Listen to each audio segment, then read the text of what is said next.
Hey, Sweet Pea. What's up? What's happening? What's new? What's new, Magoo? My name is Leslie Williams, and I'm acting goofy today. It's what I do on a rare occasion. Hang on.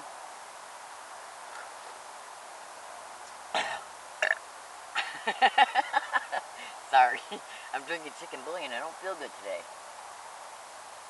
I had to take today off. I had such a bad head cold. Anyways, my name is Leslie Williams, and I'm in San Diego, California. Now, it's gotten to the point where I like making comedy videos, because then later on I can watch them when I got a spare moment to do so. And it is my pure intent to act as goofy as possible in my comedy videos, so they can be as funny as possible, so when people watch them they can laugh. Make no mistake about it, just because I'm making a comedy video, it does not mean at all, by any way, shape, or form, that this is the kind of personality I got. Sometimes I even act like this out in public just to make somebody, just to make people laugh. But it's purely intentional. Make no mistake about it. Anyways, my name is Leslie Williams, and this is a comedy video. So, check it out. As a result of being a victim, target, and activist concerning the criminal expeditions of what is known as gang stalking, organized stalking, boo, I have come to realize a lot in reference to experience, educated knowledge, and continued research. So what do you think I've discovered over time? You would not believe what I've discovered over time. Hang on. Now, all you gotta do is think to yourself and realistically. I mean, one thing I've noticed today about society, how society can be, quote, can be, in general, is that they tend to seem to want to jump to a negative opinion or a perception about something without having all the facts. And sometimes that can be understood to be, I guess, normal behavior, because sometimes people that are presenting the facts hold certain positions in the community. Like say if you go into a grocery store and you have a skanked out freak that works at the grocery stores, a real skanked out idiot. And you got to look at the environment. The environment's like, well, it's a grocery store, everybody's going to get what they need, giddy up, giddy out, and that's it. Okay? So, in general, if you think that you see a person having an argument with somebody in a grocery store, you might automatically conclude at first that this is just somebody who's a little bit off. This is somebody who doesn't really know how to just kind of like take the ebb and flow of things in reference to mishaps, mistakes, whatever. Okay? But what we don't come to understand is, or maybe even, because that might be our first reaction, okay? That's usually the general public's first reaction. If they see something going on in a store, or a library, or a university, a restaurant, a movie theater, whatever, if somebody's having a problem with an employee, or even somebody else, they might jump the gun and think that the person who's seems to be responding awkwardly, outwardly, explosively, or whatever, that person might seem to have some kind of a mental issue, or that they might be out of control. Well, in part, this is actually one of the motivations of organized stalking and or gang stalking. And if you do your thorough, extensive research into these criminal expeditions, you will clearly be able to see that this is a factual reality. No margin of error, and no mistake about it at all. Because in organized stalking, gang stalking expeditions, the whole goal is multifaceted, okay? And one target can be picked for multiple aspirations. And so one of the things that they do as a result of the perpetrators having employment descriptions in the system,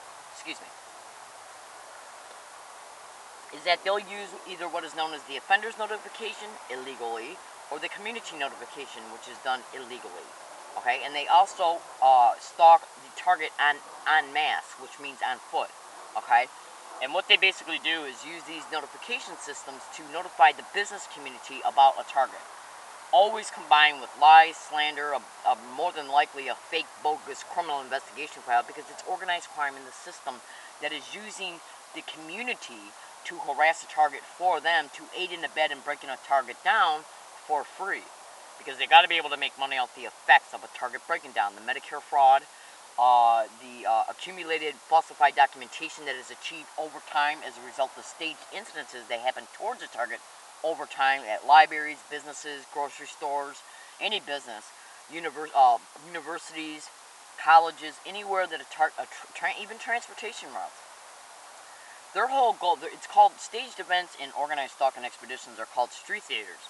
And street theaters are basically where they will stage the event, stage the witnesses, okay, and then point the finger at the target, okay. And they will also use people that are, like, say if they create an incident on a bus or a trolley, what they do is use one or two people to provoke an incident, then they'll use another person as a witness, and then they'll use people in the background, okay, to make it appear that the target is the problem, to even taunt and harass the target as a result of the problem coming about, okay, and this is done so all the other eyewitnesses are brought on board in reference to what they're hearing. They automatically deduce that the problem that is going on right now is the target's fault, okay, and they had no idea that this is a staged event. Because two things, they got to be able to file a police report to back it up concerning the accusation that the target was the problem. They got to be able to make it appear on video that more than one person is blaming the target for the problem. Yes. And they want to make the target feel mentally and psychologically raped about it. Yes. Now, what we have to understand here is that these types of schemes are just basically implemented out at certain scenes that try to make it appear that the target is the problem by propping up the theater, okay, around the target to make it appear and to make it that the target's the problem, and to also put doubt in any eyewitness's mind that might be seeing it from a distance, okay, because they'll believe as a result of all these other people saying, yeah, it's the person's fault, it's the person's fault. She or he initiated this, or she or he is the problem concerning what's going on. And then that way, the eyewitnesses will just say, God, that's too bad, and, maybe you better arrest him or her, or maybe you just better throw him out. Yes, because the whole goal for them is to make a target feel mentally raped, psychologically raped, emotionally raped, and even financially raped. Because if a target is thrown out of a store or even arrested as a result of the incident, well, as far as being thrown out of the store and being banned, then they then have to go out of their way to another store in order to get their needs met on a daily basis, which compromises their schedule, which is time taken away from researching lawyers, penal codes, and stuff like that, and preparing for a criminal complaint against the people who are actually harassing them, like business owners, business managers, and business plazas, universities, public libraries, syndicated corrupt police officers that have been involved in these campaigns, and they will use the business security guards of plazas as well, because the community notification, the way that they have got these organized crime syndicates set up is to where these people do what they're told, okay, period, end of story. Now, I have read hundreds of blogs right now.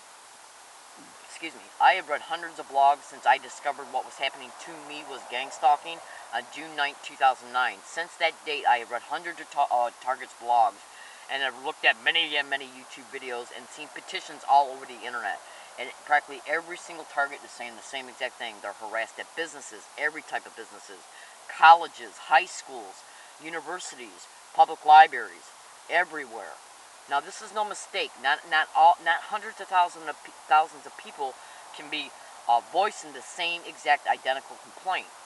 Okay, and then concerning how the syndicated cops are involved in this, how business employees are brought on board in the campaign, about how every target is painted as being either crazy, delusional, or a threat to themselves or others. Because these are the labels that they put in police reports, or when a target after a staged event gets petitioned into county mental health by them.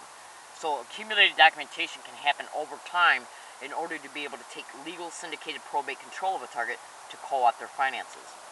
Yes, to place them in a syndicated running group home to also exploit their insurance and to even exploit a target sexually in a syndicated, isolated environment that they can never escape from.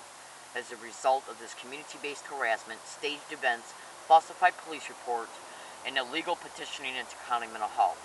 And